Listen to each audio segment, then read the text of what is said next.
రేవంత్ రెడ్డి కాంగ్రెస్ ప్రభుత్వం సో అవన్నీ కాదని కొంత ధైర్యంగా అడుగు ముందుకేసిందని మనం చెప్పొచ్చా? ముందుగా రేవంత్ రెడ్డి ప్రభుత్వానికి ప్రత్యేకంగా కృతజ్ఞతలు చెప్పాలి.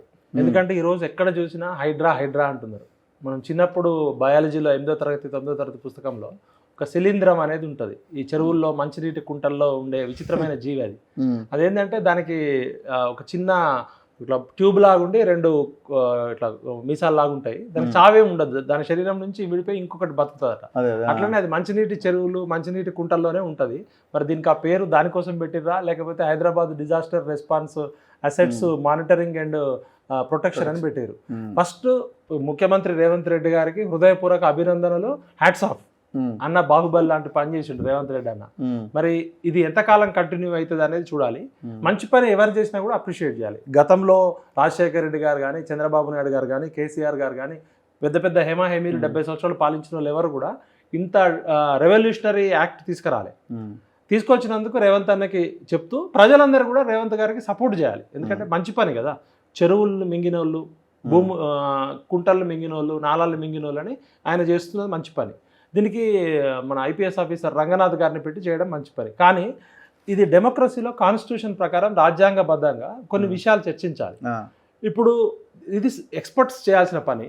అసలు దీనికి పూర్వపరాలు వెళ్తే ఫస్ట్ అసలు హైదరాబాద్ నగరానికి మున్సిపల్ కార్పొరేషన్ ఆఫ్ హైదరాబాద్ అనేది ఉంది, ఎంసీహెచ్ డెవలప్ అయిన తర్వాత Hyderabad urban development authority HUDA ఉంది.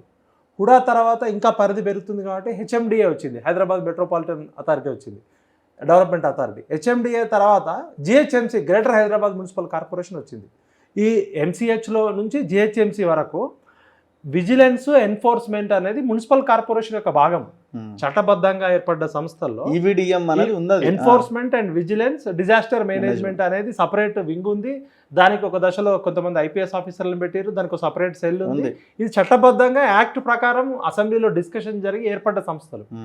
మరి హైడ్రా రాకముందు 56 నుంచి ఇప్పటి వరకు ఉమ్మడి రాష్ట్రం కానీ తెలంగాణ ఏర్పడ్డాక మరి జిహెచ్ఎంసీ ఏం చేసింది, ఎంసీహెచ్ ఏం చేసింది, హెచ్ఎండిఏ ఏం చేసింది, హుడా ఏం చేసింది? ఇప్పుడు చట్టాలు లేక కాదు, చాలా చట్టాలు ఉన్నాయి గతంలో కూడా. చట్టాలని చిత్తశుద్ధితో అమలు చేయకపోవడం వల్ల వచ్చిన ప్రాబ్లం. ఇప్పుడే కొత్తగా చట్టం రాలే, ఇప్పుడే 70 సంవత్సరాల తర్వాత నెరవేర్కోలే. పంచాయతీరాజ్ యాక్టు స్థానిక సంస్థలకి పవర్స్, గ్రామంలో గ్రామ పంచాయతీ ఎట్లా కీలకమో, పట్టణంలో మున్సిపాలిటీ ఎట్లా కీలకమో, నగరంలో మున్సిపల్ కార్పొరేషను. ఇక్కడ ఎవరు మెయిన్ అంటే మేయర్.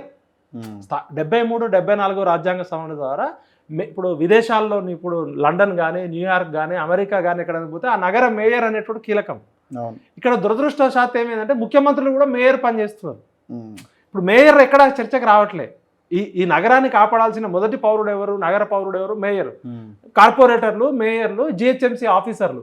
మరి వీళ్ళందరూ వైఫల్యం చెందిర్రా? ఇప్పుడు హైదరాబాద్ నగరం అనేది 400 సంవత్సరాల చారిత్రాత్మకమైన నగరము. లేక్ సిటీ అంటారు. చెరువులు, కుంటలు, తోటలకి ప్రసిద్ధి. బాగ్ సిటీ, లేక్ సిటీ. మరి ఒకప్పుడు హైదరాబాద్లో దాదాపు 3000 చెరువులు ఉన్నాయని చెప్తున్నారు. ఇప్పుడు national remote sensing agency, national remote sensing centre బాలానగర్లో ఎవరన్నా వెళ్తే ఆ మ్యాప్, పాత మ్యాపుల్లో 2800 చెరువులు ఉన్నాయని చెప్తున్నారు. మరి ఆ 2800 చెరువులు ఎప్పుడు ఉన్నాయి, ఇప్పుడు ఎన్ని ఉన్నాయి? ఇప్పుడు రీసెంట్గా వీళ్ళు 2013 ఆర్ సంథింగ్ 14 ఆర్ 16లో ఎప్పుడో ఆర్వి కన్సల్టెన్సీ అని ఒక థర్డ్ పార్టీతో ఒక సర్వే చేయించినారు. నేను మీకు కూడా అది పెట్టినాను. సో అప్పుడు వీళ్ళు తేల్చిన లెక్క ఏంటంటే మన దగ్గర ఉన్న రిపోర్ట్ ప్రకారము హెచ్ఎండిఏ లేక్స్, అంటే హైదరాబాద్ మెట్రోపాలిటన్ అథారిటీ పరిధిలో హెచ్ఎండిఏ అంటే ఇటు దాకా వస్తుంది కదా మొత్తం, ఇటు చౌటుప్పలు, ఇటు భువనగిరి, ఇదంతా కూడా హెచ్ఎండిఏ కిందికే వస్తుంది. సో ఇందులో వీళ్ళు మొత్తం తెలిసిన లేక్స్ ఎన్ని అంటే 2551 లేక్స్ తేల్చారు. 2000 ఎక్కువనే ఉంటాయని అంటారు. మరి అంటే గతంలో చేసి పడేసారు. ఇప్పుడు మరి 2551 చెరువులు టీఆర్ఎస్ గవర్నమెంట్ వచ్చినాక ఒక ప్రైవేట్ ఏజెన్సీ ద్వారా చేసిందని చెప్తున్నారు. అసలు చెరువులకు సంబంధించిన డేటా ఒక ప్రైవేట్ వ్యక్తుల చేతుల్లోకి పెట్టడమే తప్పది. ఇది ఎవరు చేయాలి? రెవెన్యూ డిపార్ట్మెంటు, ఇరిగేషన్ డిపార్ట్మెంటు, ఆ గ్రామ పంచాయతీ కలిసి ఈ గ్రామంలో ఉన్న చెరువు ఏంటి, ఆ గ్రామంలో ఉన్న చెరువు ఏర్పడ్డప్పుడు దాని ఒరిజినల్ ఎఫ్టీఎల్ ఎంత, దాని బఫర్ జోన్ ఎంత, శిఖం భూమి ఎంత అనేది గ్రామంలో ఉన్న వాళ్ళకి తెలుస్తుంది. ఆ గ్రామ పంచాయతీ నుంచి రెవెన్యూ వ్యవస్థ మ్యాపింగ్ చేసి శాటిలైట్ ఇమేజ్ కావాలంటే ఎన్ఆర్ఎస్ఏ సపోర్ట్ తీసుకోవచ్చు. దీన్ని ప్రైవేటు వ్యక్తులకు ఇవ్వడం వెనుకనే కుట్ర ఉంది. ఎందుకంటే మేము కబ్జా చేస్తాం, కబ్జా చేసినాక ఇల్లీగల్ గా కబ్జా చేసి దాన్ని లీగల్ గా మ్యాపింగ్ చేయడం. అంతే ఒక ప్రైవేట్ ఏజెన్సీకి పెట్టడం అంటేనే దీని మీద పూర్తి స్థాయి ఎంక్వైరీ. ఆశ్చర్యం ఏంటంటే చాలా చెరువుల మ్యాప్స్ మారిపోయినాయి, చెరువుల మ్యాప్స్ మారిపోయినాయి. ఎవరు చేశారు ఇది? ఢిల్లీ స్థాయిలో కూడా ఇన్ఫ్లుయెన్స్ చేసి చెరువులు మార్చుకున్న బ్యాచ్లు ఉన్నాయి రియల్ ఎస్టేట్ కంపెనీస్. అంటే అంత పెద్ద వ్యవహారం జరిగింది. ఇప్పుడు మీరు చెప్తుంటే నాకు గుర్తొస్తుంది కొన్ని. ఇప్పుడు అమీన్పూర్ దగ్గర అవంతిక, ఆదిత్రి అని ఉన్నాయి. అవి బయోడైవర్సిటీ చెరువు, పెద్ద చెరువు అనేది బయోడైవర్సిటీ చెరువు. ఆ బయోడైవర్సిటీ చెరువు 7 తూములు మింగేసారు. మరి దీని వెనకాల ఉన్న వాళ్ళు ఎవరు? వాళ్ళు ఏమైనా మాట్లాడితే మాకు ఢిల్లీలో ఉన్న బీజేపీ పెద్దలతో సహా లింక్ ఉందని చెప్తున్నారు. అదేవిధంగా ఇప్పుడు వాసవి కన్స్ట్రక్షన్స్ అయితే మొత్తం పూర్తిగా చెరువుని ఆయనకు అనుకూలంగా మార్చేసుకున్నాడు.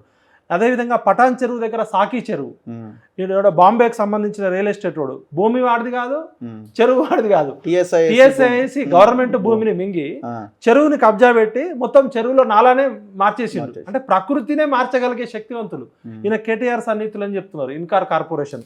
ఇట్లా నువ్వు వాసవి కన్స్ట్రక్షన్స్, మీరు పెద్ద పెద్ద బిల్డర్స్, పెద్ద పెద్ద హై రైజ్ అపార్ట్మెంట్ కట్టేటోళ్ళు. ఇప్పుడు మనకు ఉదాహరణకి మనం గతంలో స్టోరీలు చేసినప్పుడు చూసినాం, మెగా కృష్ణారెడ్డి అనేటోడు కాజాగూడ చెరువును మింగిండి అని చెప్తారు. మరి కాజాగూడ చెరువు ఉందా లేదా అసలు ఇవ్వాలి? అవును. మరి మెగా కృష్ణారెడ్డి గురించి ఎవరు మాట్లాడారు? ఫినిక్స్ నార్సింగ్ 2 చెరువు మొత్తం ఫినిక్స్ అయితే మొత్తం చెరువే మాయమైంది. ఇప్పుడు అక్కడ ఎవరైనా కేసు పెట్టాలా మా చెరువు ఎక్కడికి పోయిందని? అసలు చెరువే లేదట రికార్డులలో, కోర్టుకి ఇచ్చిన రికార్డులలో. అంటే ఇక్కడ అసలు మనం వ్యవస్థ మూలాల్లోకి వెళ్తే ప్రధానంగా రెవెన్యూ డిపార్ట్మెంట్ విధ్వంసం చేసారు. ఇది ఒక్కరోజు జరిగింది కాదు.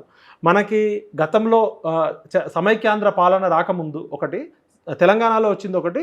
అసలు దీని ఆరిజిన్ ఎప్పుడు చూసిందంటే 83లో ఎన్టీఆర్ గారు, అంతకుముందు తహసీల్దారులు ఉండేటోళ్ళు, తహసీల్ వ్యవస్థ, తాలూకాలు ఉండేటి, మండల వ్యవస్థ పెట్టి రెవెన్యూ సిస్టమ్ మొత్తానికి దాని పవర్స్ కట్ చేసేసి సరైన స్టాఫ్ లేకపోవడంతో అక్కడి నుంచి స్టార్ట్ అయ్యి 83లో మొదలైన దగ్గర నుంచి చూస్తే మనకి తెలంగాణ ఏర్పడే వరకు సమైక్యాంధ్ర పాలనలో జరగరానంత విధ్వంసం జరిగింది. మొత్తం ఇప్పుడు మిగతా రాష్ట్రాల్లో ఉన్న రెవెన్యూ సిస్టమ్ వేరు, ఇక్కడ ఉన్న రెవెన్యూ సిస్టమ్ వేరు.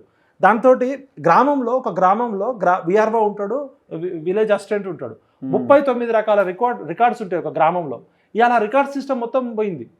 అంటే ఒక ప్లాన్ ప్రకారం రెవెన్యూ వ్యవస్థను విధ్వంసం చేసేది ప్రభుత్వాలు. మనము తెలంగాణ ఉద్యమం వచ్చిందే మన వనరులు మనం కాపాడుకోవాలి, తెలంగాణ సహజ వనరుల పరిరక్షణనే తెలంగాణ ఉద్యమం. మరి అలా తెలంగాణ రాష్ట్రం రాకముందు జరిగిన విధ్వంసం పక్కకు పెడితే 2014 నుంచి 2023 వరకు